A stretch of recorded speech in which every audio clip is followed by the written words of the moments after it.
Hello everyone, आज की class में हम करेंगे कुछ स्ट्रक्चर की पहचान। जी हाँ, आज की क्लास में हम करेंगे कुछ स्ट्रक्चर की पहचान, क्योंकि आज की क्लास है वॉइस की क्लास। और जी हाँ, आपको भी पता है वॉइस में प्रेजेंट एंड डिफिनिट का स्ट्रक्चर क्या होता है और उसका क्या एक्टिव होता है और क्या पैसिव होता है। चलिए ये सब हम जानेंगे आज की क्लास में। तो इसको जानने के लिए, इंटरेस्टिंग से पढ़ने के लिए जुड़े रहिएगा हमारे साथ और इस वीडियो के लास्ट तक बने रहिएगा, ताकि आपको अच्छे से एक एक बात समझ में आए। ठीक है, आपको पता है गाइज, कुछ लोगों को ना बोले तो बातों को घुमाकर बोलने की आदत होती है ना। वो डायरेक्टली नहीं बोलेगा।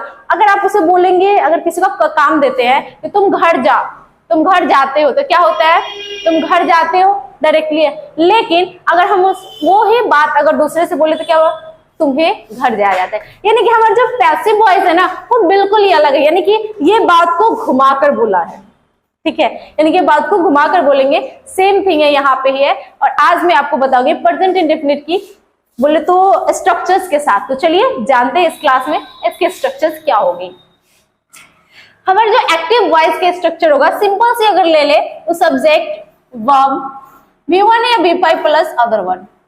ठीक है, लेकिन वही अगर पैसिव में आती है तो ये हमारा चेंज हो जाता है।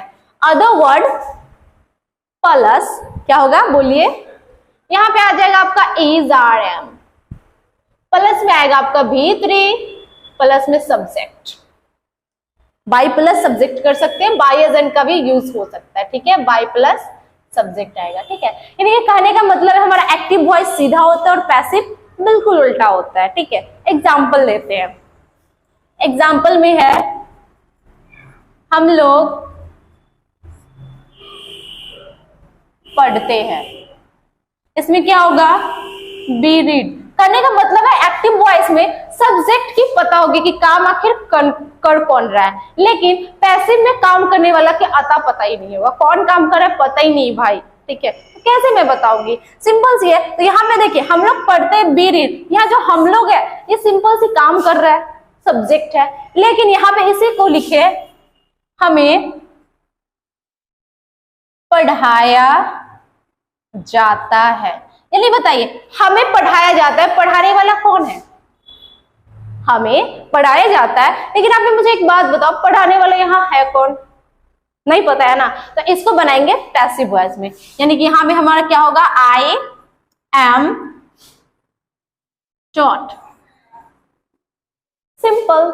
यानी कि हमारा एक्टिव और पैसिव बोले तो थोड़ा सा डिफरेंट है गाइस। इसमें हमारा एक्टिव में सब्जेक्ट रहता है, पैसिव में सब्जेक्ट की क्या होती है, सब्जेक्ट होता ही नहीं है, इसमें सब्जेक्ट नहीं होता है। मतलब इसमें सब्जेक्ट की लोप होती है, बोले तो absenting होती है, और इसमें जो काम करता है उसका अता पता नहीं होता है, इसीलिए हम इसे वर्ब 3 पे बनाते हैं। यानी कि ये जब भी आएगा पैसिव V3 के साथ आएगा, ये अपने माइंड में सेट कर लीजिए। बिना V3 का ये आएगा ही नहीं। ये बोलता है कि मेरा ये बहुत अच्छा दोस्त है, मैं इसके बिना कहीं नहीं जाने वाला। यानी पैसिव आप जब भी बनाओ कोई भी सेंटेंस का, उसमें V3 जरूर लिखना, वो 100% सही होगा। नहीं लिखोगे तो गलत हो जाएगा। ठीक है, चलिए तो आज की क्लास में इतना ही रहने देंगे। मिलेंगे दूसरे क्लास में नेक्स्ट स्ट्रक्चर के साथ, ताकि आपको अच्छे से समझा सके, अच्छे से एक्सप्लेन कर सके। आज के लिए इतना ही। Thank you, bye bye.